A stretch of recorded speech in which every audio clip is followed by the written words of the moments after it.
Hi everyone, in this video I want to talk a little bit about the book of Ruth, and in particular I want to talk about chapter 3 and go over the scriptures and explain what exactly took place on the threshing floor.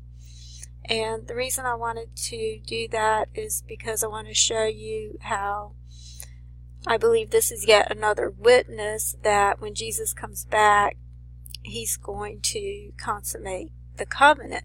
In fact, I believe that's what the rapture actually is. It's the consummation of the covenant.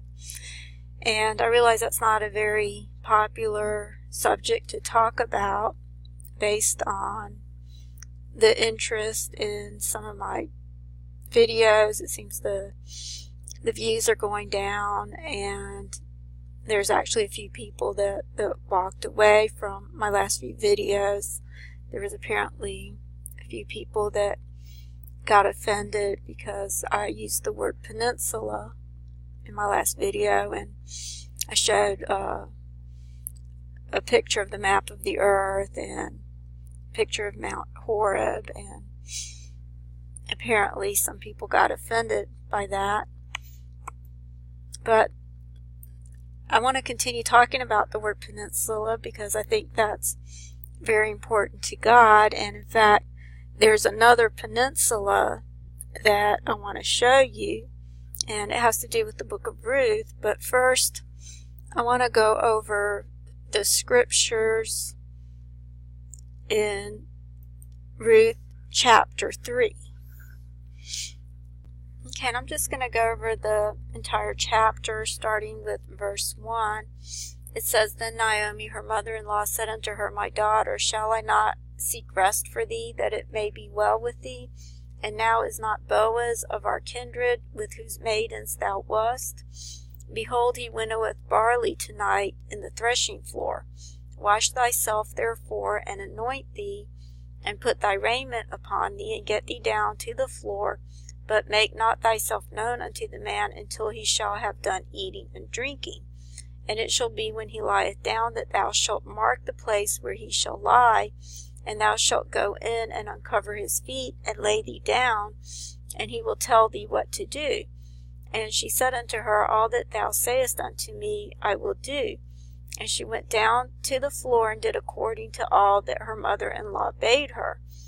And when Boaz had eaten and drunk, and his heart was merry, he went to lie down at the end of the heap of corn, and she came softly and uncovered his feet and laid her down. Okay, so it's important to look at the meaning of some of these words. And if you look at the word lie down, it's the word in the Hebrew, which is the word shakab, and this means to lie down. And over here it says of sexual relations, to be lain with sexually. So this word has sexual connotations. So it's saying that he went to lie down, and it's interesting that this is in verse 7. And then she came softly and uncovered his feet.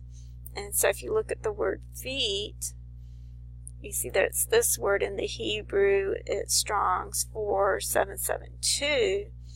And it says the place of the feet. And this is a denominative from the Hebrew word 7272. And this is a word that I've talked about before. And this is the word regal, which means foot or leg. But if you look over here, it says euphemistically the pudenda, and pudenda means the reproductive organs. Okay, and I had to look up the word denominative because I wasn't sure what that means, but it just means that it's the same word in grammar, but it's just a different form of the word, as in the noun form versus the verb form of a word. So it's just a different form of the same word. And so this was the word regal is the word that it comes from, and I've mentioned before that this is Strong's number 7272, which adds up to 144. So I believe this is making reference to the 144,000. I've also mentioned before that it's the 144,000 who stand, and this is the word for feet. And so you have 2 feet, you stand on 2 feet, and so this is divided up into 7272. But like I said earlier, it also means euphemistically the pudenda. And so it's saying over here in verse 7 that he went to sleep, which was the Hebrew word shakab, which can be referring to sexual relations, and then she came softly and uncovered his feet and lay her down. Okay, then when you get to verse 8, it says, and it came to pass at midnight that the man was afraid, and he turned himself, and behold, a woman lay at his feet. And so if you look at the word afraid, it actually means startled. And so I'll just show you that. So when he saw her there, he was startled. And when you look at it in the Greek, it has a similar word. It said that it uses this word right here, and I had to look at that definition, so I'll go ahead and show it to you. It says that he lost himself, or lost his senses, or was beside himself. So it basically means that he just was surprised and startled that there was a woman over there at his feet. And this is making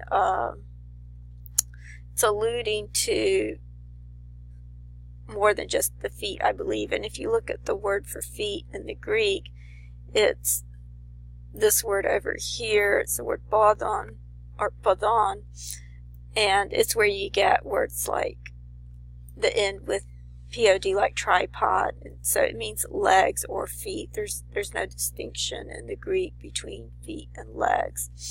So it's talking about the area at the feet, because this word right here means at the place of the feet. So it's in that general location. And so she uncovered his feet, and he said, who art thou? And she said, I am Ruth, thine handmaid. Spread therefore thy skirt over thy handmaid, for thou art a near kinsman. And so if you look at the word skirt, you see that it's this word right here, which has a number of different meanings. It's the Hebrew word kanaf, but it means wing, extremity, edge, wing, or border, corner, or skirt, the corner of a garment.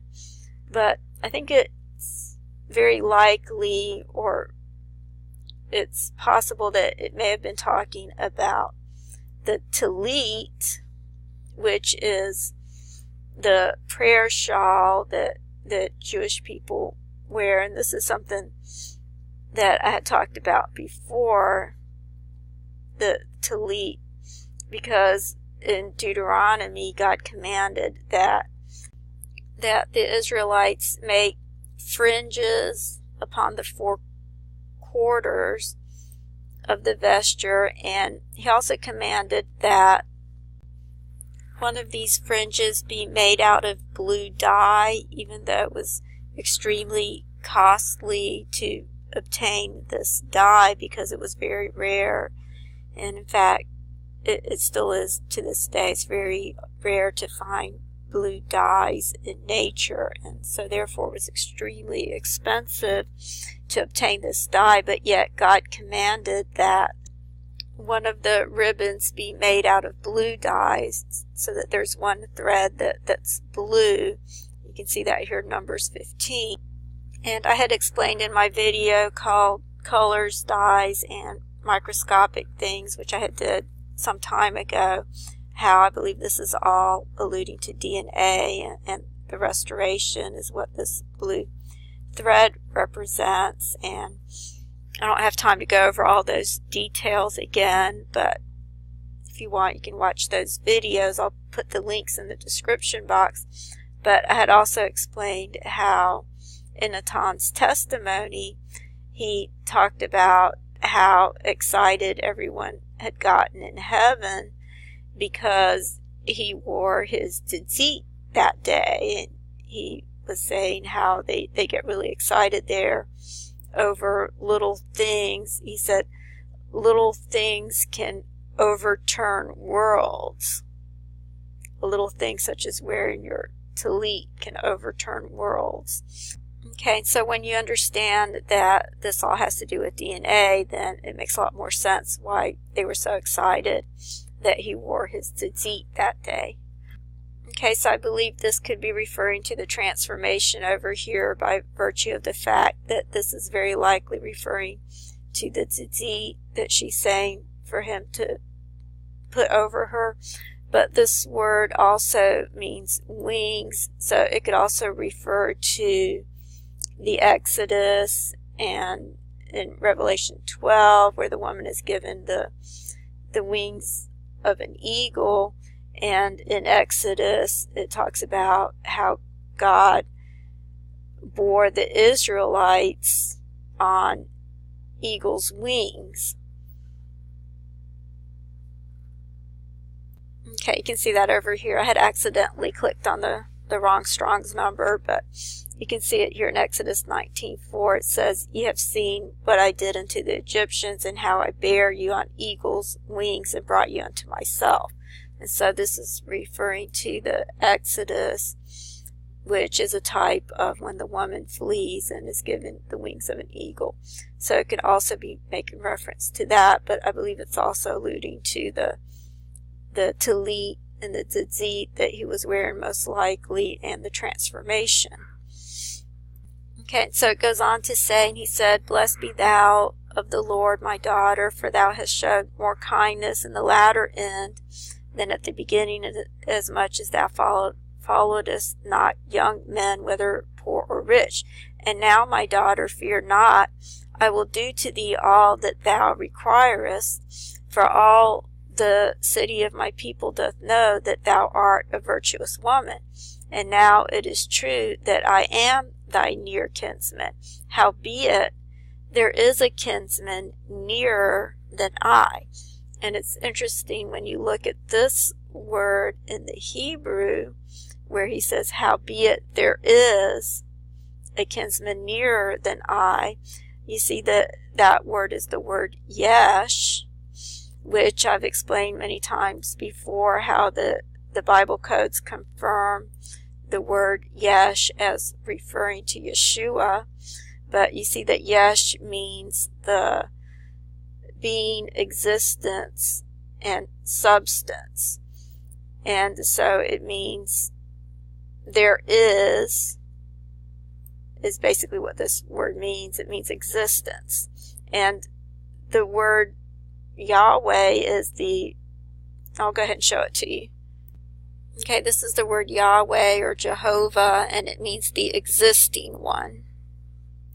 Okay, so when it's using the word yesh over here, which means there is or existence, this is making a veiled reference to Yeshua, because he is the prophetic kinsman that's really talking about, the kinsman that is nearer than he is, than Boaz. He says, "And now it is true, I am thy near kinsman, howbeit there is a kinsman nearer than I," and that would be Yesh.